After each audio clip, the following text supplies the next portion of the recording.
Hello guys, അങ്ങനെ കുറച്ച് ദിവസത്തെ ഇടവേളയ്ക്ക് ശേഷം ഞാൻ വീണ്ടും വന്നിരിക്കുകയാണ്. ഇതുവരെയുള്ള വീഡിയോകളിൽ പറഞ്ഞ കാര്യങ്ങളൊക്കെ നിങ്ങൾ ചെയ്തു നോക്കി മനസ്സിലാക്കി എന്ന് കരുതുന്നു. ഈ വീഡിയോയിൽ നമ്മൾ ഡിസ്കസ് ചെയ്യാൻ പോകുന്നത് CSS സെലക്ടറുകളെ കുറിച്ചും അവയുടെ സ്പെസിഫിസിറ്റിയെ കുറിച്ചുമാണ്. Let's get started.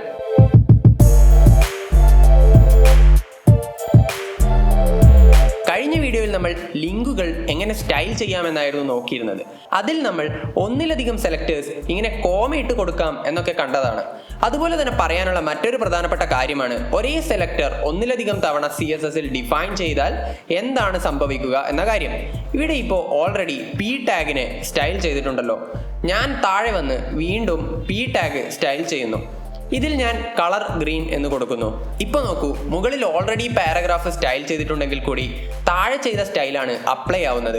എപ്പോഴും ഈ ഒരു കാര്യം ഓർക്കുക, നമ്മൾ ഒരേ സെലക്ടർ ഒന്നിലധികം തവണ ഉപയോഗിച്ചാൽ എപ്പോഴും ഏറ്റവും താഴെ വരുന്നതാണ് അപ്ലൈ ആവുന്നത്. ഇനി പറയാനുള്ള മറ്റൊരു കാര്യം, ഈ വീഡിയോയ്ക്ക് വേണ്ടി ഞാൻ നമ്മുടെ HTMLൽ ചെറിയ ചേഞ്ചസ് ഒക്കെ വരുത്തിയിട്ടുണ്ട് എന്നതാണ്. എന്തൊക്കെയാണെന്ന് നോക്കാം. ഈ ആദ്യം കാണുന്ന പാരഗ്രാഫിന് ഞാൻ ഇൻട്രോ എന്ന ഒരു ക്ലാസ് നെയിം കൊടുത്തു. ഈ ലാസ്റ്റ് 2 പാരഗ്രാഫുകൾ ഞാൻ ഒരു ഡിവിൻ്റെ ഉള്ളിലാക്കി അതിന് ഞാൻ ബോഡി ടെക്സ്റ്റ് എന്ന ഒരു ക്ലാസ് നെയിം കൊടുത്തു. അതിൽ തന്നെ രണ്ടാമത്തെ പാരഗ്രാഫിൽ നമ്മൾ നേരത്തെ കൊടുത്ത ഒരു ലിങ്കിന് ഞാൻ ഇമ്പോർട്ടൻറ്റ് ലിങ്ക് എന്ന ഒരു ക്ലാസ് നെയിമും കൊടുത്തിട്ടുണ്ട്. ഇനിയാണ് പ്രധാന കാര്യം പറയാനുള്ളത്. ഇപ്പോൾ ഈ പേജിലെ ഈ ലാസ്റ്റ് 2 പാരഗ്രാഫ് മാത്രമാണ് എനിക്ക് സെലക്ട് ചെയ്ത് സ്റ്റൈൽ ചെയ്യേണ്ടത് എന്ന് വെക്കുക. ആ 2 പാരഗ്രാഫുകളും ഇപ്പോൾ ബോഡി ടെക്സ്റ്റ് എന്ന ക്ലാസ് ഉള്ള ഒരു ഡിവിൻ്റെ ഉള്ളിലാണുള്ളത് അല്ലേ? സാധാരണ നമ്മൾ എന്ത് ചെയ്യും? ബോഡി ടെക്സ്റ്റ് എന്ന ക്ലാസ്സിനെ സെലക്ട് ചെയ്യാൻ ഡോട്ട് ബോഡി ടെക്സ്റ്റ് എന്ന ക്ലാസ് സെലക്ടർ യൂസ് ചെയ്യും അല്ലേ? ദേ ഇങ്ങനെ ഡോട്ട് ബോഡി ടെക്സ്റ്റ്. ഞാൻ ഇതിനകത്ത് ഒരു ബാക്ക്ഗ്രൗണ്ട് കളർ സെറ്റ് ചെയ്യുന്നു. ഒരു കാര്യം ചെയ്യാം, നമ്മൾക്ക് മറ്റൊരു ടാബിൽ ഗൂഗിൾ എടുത്ത് അതിൽ കളർ പിക്കർ എന്ന് സെർച്ച് ചെയ്ത് എനിക്കിഷ്ടമുള്ള ഒരു കളർ സെലക്ട് ചെയ്യുന്നു. അതിൻ്റെ ഹെക്സാഡെസിമൽ കോഡ് കോപ്പി ചെയ്ത് ഞാൻ ഇവിടെ പേസ്റ്റ് ചെയ്യുന്നു. ഇപ്പോൾ നോക്കൂ, ആ ക്ലാസ് ഉള്ള ഡിവിന് ഒരു ബാക്ക്ഗ്രൗണ്ട് കളർ വന്നില്ലേ? ഇനി നമ്മൾക്ക് ചെയ്യാൻ പറ്റുന്ന ഒരു കാര്യം ഇതിനൊരു പാഡിംഗ് വാല്യൂ കൊടുക്കുക എന്നതാണ്. എന്താണ് പാഡിംഗ് എന്ന് ഓർമ്മയുണ്ടാകുമല്ലോ അല്ലേ? ഇല്ലെങ്കിൽ മുകളിൽ പോപ്പപ്പ് ചെയ്ത് വരുന്ന വീഡിയോ ഒന്ന് കണ്ടു നോക്കുക. ഏതായാലും ഞാനിവിടെ പാഡിംഗ് 50 പിക്സൽ എന്ന് കൊടുക്കുന്നു. ഇപ്പോൾ നമ്മുടെ പാരഗ്രാഫിന് ചുറ്റും ഒരു സ്പേസിംഗ് വന്നല്ലോ. ഇനി എനിക്ക് ഈ ബോഡി ടെക്സ്റ്റ് ക്ലാസ് ഉള്ള ഡിവിനകത്തെ P ടാഗുകളെ സ്റ്റൈൽ ചെയ്യണം എന്ന് വിചാരിക്കുക. ഒരു ഉദാഹരണം പറഞ്ഞാൽ, എനിക്ക് ആ 2 പാരഗ്രാഫുകളെ ഒരു പ്രത്യേക കളറാക്കണം എന്ന് വിചാരിക്കുക. അതിനുവേണ്ടി നമ്മൾ ഉപയോഗിക്കേണ്ട സെലക്ടർ ഇങ്ങനെയാണ്. ഡോട്ട് ബോഡി ടെക്സ്റ്റ് എന്ന ക്ലാസ് സെലക്ടർ എഴുതുക, അതിനുശേഷം സ്പേസ് ഇടുക, എന്നിട്ട് P എന്ന് എഴുതുക. ഇങ്ങനെ സ്പേസ് ഇട്ട് സെലക്ട് ചെയ്യുന്നതിനെയാണ് നമ്മൾ ഡിസെൻഡന്റ് സെലക്ടർ എന്ന് വിളിക്കുന്നത്. അതായത് ഇവിടെ എന്താണ് സംഭവിക്കുന്നതെന്ന് വെച്ചാൽ, ബോഡി ടെക്സ്റ്റ് എന്ന ക്ലാസ് ഉള്ള ഡിവിനകത്തെ എല്ലാ P ടാഗുകളെയുമാണ് നമ്മൾ ഇവിടെ സെലക്ട് ചെയ്യുന്നത്. അത് മനസ്സിലായി എന്ന് കരുതുന്നു. ഇനി ഇതിനകത്ത് നമ്മൾക്ക് കളർ വൈറ്റ് എന്ന് കൊടുക്കാം. ഇപ്പോൾ പേജ് നോക്കൂ, ആ ഒരു ഡിവിനകത്തെ 2 പാരഗ്രാഫുകളുടെയും കളർ വൈറ്റ് ആയത് കണ്ടില്ലേ? എന്നാൽ നിങ്ങൾ ശ്രദ്ധിച്ചില്ലേ, പാരഗ്രാഫുകളുടെ കളർ മാറിയെങ്കിലും അതിനകത്തുള്ള ലിങ്കുകളുടെ കളർ മാറിയിട്ടില്ല. ഇനി അവയെ സ്റ്റൈൽ ചെയ്യണമെങ്കിൽ അതും സിമ്പിളാണ്.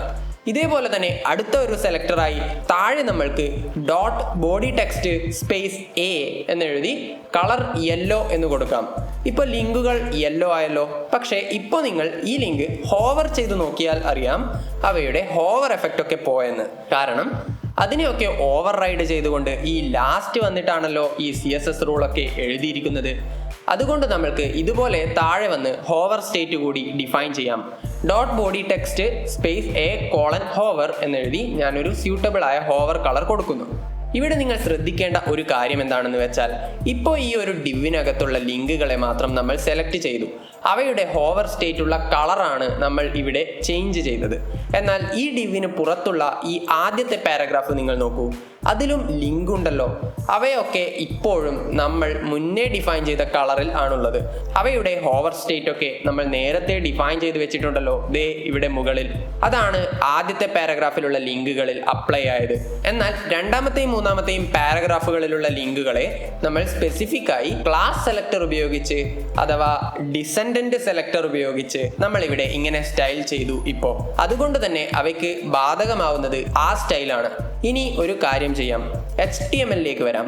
ഇതിൽ ഞാൻ നേരത്തെ ഈ ലാസ്റ്റ് പാരഗ്രാഫിലെ ലിങ്കിൽ ഒരു ഇമ്പോർട്ടൻറ്റ് ലിങ്ക് എന്ന ക്ലാസ് ആഡ് ചെയ്തിരുന്നല്ലോ. ഞാൻ ആ ക്ലാസ് തന്നെ നമ്മുടെ ഡിവിൻ്റെ പുറത്തുള്ള ആദ്യത്തെ പാരഗ്രാഫിലുള്ള ആ ലിങ്കിൽ കൂടി പേസ്റ്റ് ചെയ്യുന്നു. ഇനി ഞാൻ CSSലേക്ക് വരുന്നു.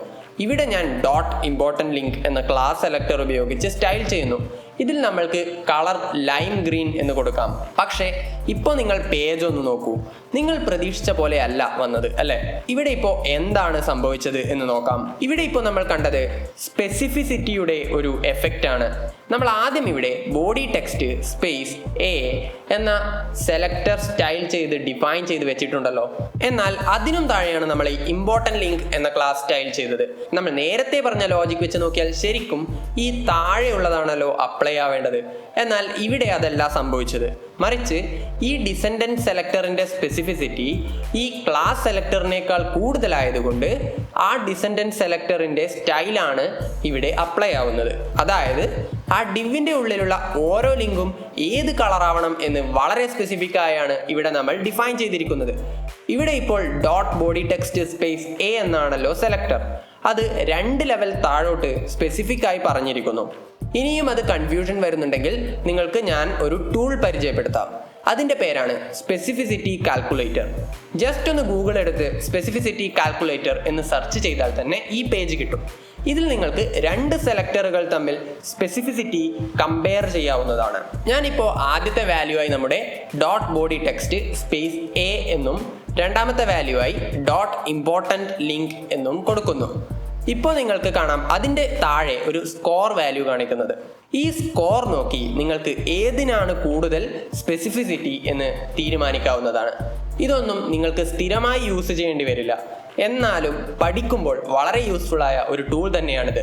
ഇവിടെ ഇപ്പോൾ ഈ 2 കമ്പയർ ചെയ്യുമ്പോൾ കണ്ടില്ലേ, ആ ഡിസെൻഡന്റ് സെലക്ടറിനാണ് സ്പെസിഫിസിറ്റി കൂടുതൽ. അതായത് അതിന് 11 പോയിന്റ്സും ഡോട്ട് ഇമ്പോർട്ടൻറ്റ് ലിങ്ക് എന്ന ക്ലാസ്സിന് 10 പോയിന്റ്സും ആണ് കിട്ടിയത്. ഈ സ്കോർ കൂടിയ സ്റ്റൈലാണ് എപ്പോഴും അപ്ലൈ ആവുക എന്ന് ഓർക്കുക. ഇനി ഈ ഇമ്പോർട്ടൻറ്റ് ലിങ്ക് ക്ലാസ് കൊടുത്തു തന്നെ ഇതിനെ നമ്മൾക്ക് സ്റ്റൈൽ ചെയ്യണം എന്ന് വിചാരിക്കുക. അതിന് നമ്മൾക്ക് ചെയ്യാൻ പറ്റുന്ന ഒരു കാര്യം ഇവിടെ ഈ ക്ലാസ് സെലക്ടറിൻ്റെ കൂടെ കോമ ഇട്ട് dot body text space dot important link എന്ന് കൂടി കൊടുക്കുക എന്നതാണ്. ഇപ്പോൾ നോക്കൂ, ഇമ്പോർട്ടൻറ്റ് ലിങ്ക് ക്ലാസ് ഉള്ള ലിങ്ക് ഒക്കെ സെയിം സ്റ്റൈലായല്ലോ. ഇതിന് കാരണം എന്താണെന്ന് വെച്ചാൽ ഈ സെലക്ടർ ഞാൻ ആ വെബ്സൈറ്റിൽ കൊടുക്കുന്നു. ഇപ്പോൾ നോക്കൂ, ഇതിന് 20 പോയിന്റ്സ് ആണ് കാണിക്കുന്നത്. അതിനു കാരണം ഇത് 2 ക്ലാസുകൾ ഒരുമിച്ച് വന്നതുകൊണ്ടാണ്. അതിനെക്കുറിച്ച് ഓർത്ത് ഒരുപാട് കൺഫ്യൂഷൻ ആവേണ്ട. അതൊക്കെ നിങ്ങൾ പ്രാക്ടീസ് ചെയ്യുമ്പോൾ നിങ്ങൾക്ക് മനസ്സിലായി തുടങ്ങും. ഇവിടെ എന്തായാലും ഇങ്ങനെ കോമ ഇട്ട് കൊടുക്കുന്നത് കുറച്ച് കൺഫ്യൂസിങ് ആവാൻ ചാൻസ് ഉണ്ട്. അതുകൊണ്ട് തന്നെ ഞാനത് തൽക്കാലം ഇവിടെ നിന്ന് റിമൂവ് ചെയ്യുന്നു. ഇതിന് മറ്റൊരു സൊല്യൂഷൻ എന്താണെന്ന് വെച്ചാൽ ഈ കളർ പ്രോപ്പർട്ടി വാല്യൂവിൻ്റെ വലതുവശത്ത് ഒരു എക്സ്ക്ലമേഷൻ മാർക്ക് ഇമ്പോർട്ടൻറ്റ് എന്ന് എഴുതി കൊടുക്കുക എന്നതാണ്. ഇങ്ങനെ കൊടുത്താൽ ഇവിടെ സംഭവിക്കുന്നത് എന്താണെന്ന് വെച്ചാൽ ബാക്കി എന്തൊക്കെ സ്റ്റൈൽ ഉണ്ടെങ്കിലും ഇമ്പോർട്ടൻ്റ് എന്ന് മാർക്ക് ചെയ്ത പ്രോപ്പർട്ടി ആയിരിക്കും അതിനെയൊക്കെ ഓവർ റൈഡ് ചെയ്യുക. ഇത് 1-2 കേസിൽ യൂസ് ചെയ്താൽ കുഴപ്പമില്ല. എന്നാൽ ഇത് അധികം യൂസ് ചെയ്യാതിരിക്കാൻ പ്രത്യേകം ശ്രദ്ധിക്കുക. കാരണം എല്ലാത്തിലും കൊണ്ടുപോയി ഇമ്പോർട്ടൻറ്റ് എന്ന് മാർക്ക് ചെയ്താൽ അത് പിന്നെ യൂസ്ലെസ് ആയി മാറും.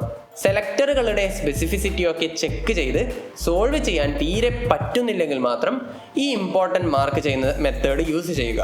That's it guys. വീഡിയോ ഇഷ്ടമായ ലൈക്ക് ചെയ്യുക. കൂടുതൽ വീഡിയോകൾക്കായി സബ്സ്ക്രൈബ് ചെയ്യുക. ഇഷ്ടപ്പെട്ടില്ലെങ്കിൽ ഡിസ്ലൈക്ക് ചെയ്യുക. അഭിപ്രായങ്ങളും സംശയങ്ങളും കമൻറ്റ് ചെയ്യുക. എക്സൈറ്റിംഗ് ആയ കൂടുതൽ വീഡിയോകളുമായി ഞാൻ വീണ്ടും വരുന്നതായിരിക്കും. അതുവരെയും this is me Nived Kannada signing off.